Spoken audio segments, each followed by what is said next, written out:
Ada Oke, apa? bismillahirrahmanirrahim. Assalamualaikum warahmatullahi wabarakatuh. Waalaikumsalam warahmatullahi wabarakatuh. Pada pagi hari ini, kami dari kelompok 1 akan membahas sebuah materi tentang pengawasan dan tata kelola lembaga keuangan syariah. Nah, masuk ke materi pertama, silahkan.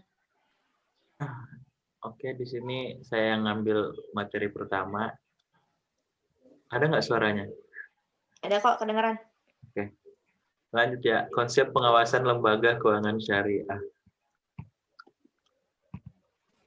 Konsep pengawasan terhadap praktek keuangan yang dilakukan pada lembaga keuangan syariah memiliki sejumlah landasan, yaitu landasan syariah dan landasan hukum positif yang berlaku di Indonesia. Landasan syariah biasanya diacu misalnya adalah pemahaman terhadap Quran Surah Al-Arsh ayat 1-3 yang terjemahannya adalah demi masa sesungguhnya manusia itu benar-benar dalam kerugian kecuali orang-orang yang beriman dan mengerjakan amal saleh dan menasihati supaya menaati kebenaran dan menasihati supaya menetapi kesabaran. Next.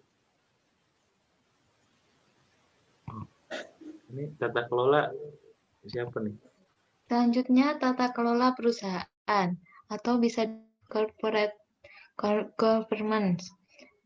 Tata kelola perusahaan adalah sistem hak, proses, dan kontrol secara keseluruhan yang ditetapkan secara internal dan eksternal oleh manajemen sebuah entitas bisnis dengan tujuan untuk melindungi kepentingan-kepentingan semua pemangku kepentingan atau stakeholder. Berikutnya Dewan Pengawas Syariah oleh Mbak Gina. Oke, Dewan Pengawas Syariah. Dewan Pengawas Syariah itu wajib ya dibentuk di bank syariah dan bank umum konvensional yang memiliki UUS maupun BPRS. UUS itu maksudnya unit usaha syariah, seperti itu. Kemudian Dewan Pengawas Syariah atau DPS juga diangkat oleh Rapat Umum Pemegang Saham atas rekomendasi dari Majelis Ulama Indonesia tentunya. Dewan Pengawas Syariah juga bertugas untuk memberikan nasihat dan saran kepada direksi serta mengawasi kegiatan bank. Agar apa? Agar kegiatan bank itu sesuai dengan prinsip syariah. Kemudian, next.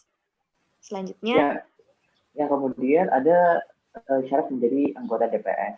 Tentu sebelum DPS itu ditunjuk oleh perbankan syariah maupun UUS melalui RUPS atau rekomendasi dari DSN MUI, itu ada syaratnya nih. Yang pertama, integritas. Yang paling setidaknya mencukupi yang pertama memiliki akhlak dan moral yang baik.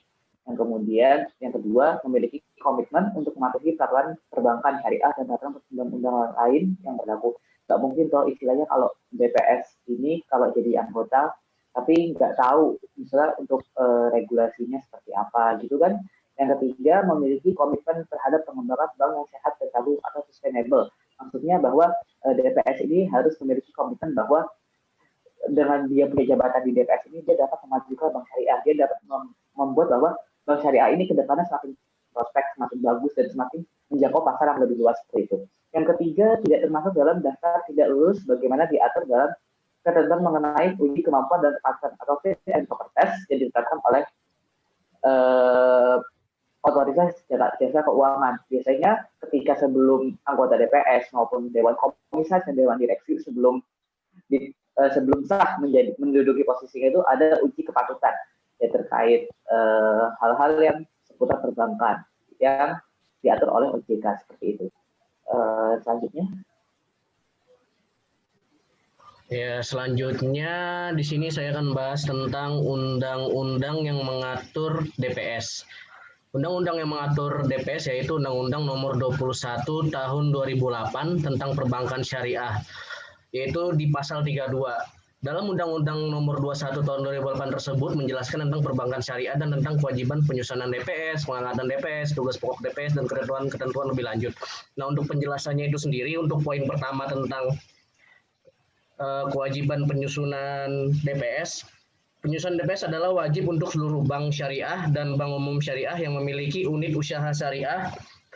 Bank konvensional menjadi bank induk dalam unit usaha syariah, sedangkan kegiatan syariah yang disebut dilakukan oleh unit atau cabangnya. Walaupun bank terbentuk konvensional, apabila ada operasi yang dijalankan berdasarkan prinsip syariah, maka harus ada DPS di dalamnya. Hal ini dimaksudkan agar kegiatan syariah tidak menyeleweng dari prinsip syariah. Kemudian poin yang kedua tentang pengangkatan DPS. Dewan Pengawas Syariah diangkat dalam rapat umum pemegang saham. Artinya, seluruh pemegang saham perusahaan mengetahui siapa DPS yang ditetapkan.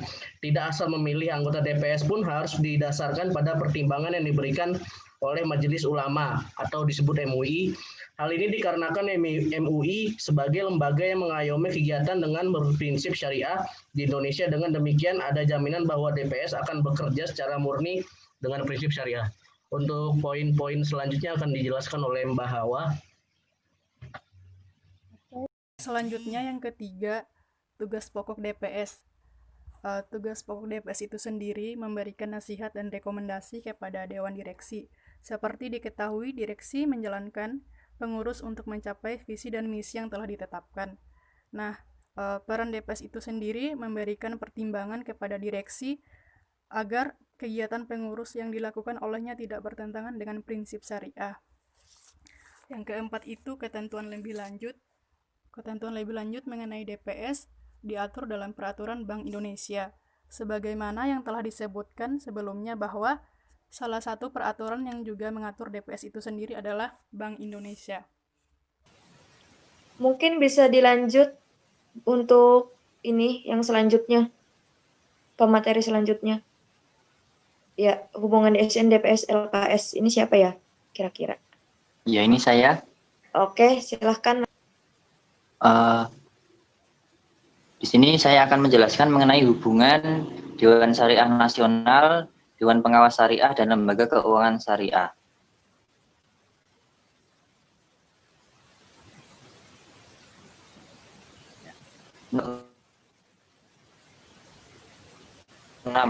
/24/PBI / struktur organisasi pengawasan syariah di Indonesia mengakui adanya dua level pengawasan syariah, yaitu satu, level pengawasan pertama adalah Dewan Syariah pada level nasional yang biasa disebut sebagai Dewan Syariah Nasional atau DSN. DSN adalah lembaga non-pemerintah yang dibentuk oleh Majelis Ulama Indonesia atau MUI yang berfungsi untuk mengkaji, menggali, dan merumuskan nilai dan prinsip-prinsip hukum Islam dalam bentuk fatwa untuk dijadikan pedoman dalam kegiatan transaksi di lembaga keuangan syariah. Fatwa yang dikeluarkan oleh DSN selanjutnya dijadikan rujukan bagi pihak regulator, baik itu Bank Indonesia maupun otoritas jasa keuangan, dalam menerbitkan peraturan terkait dengan produk dan layanan lembaga keuangan syariah. Dengan demikian, fatwa DSN bersifat mengikat bagi para pelaku industri. Organisasi yang kedua adalah Dewan Syariah pada level perusahaan atau pada level lembaga keuangan syariah yang disebut Dewan Pengawas Syariah.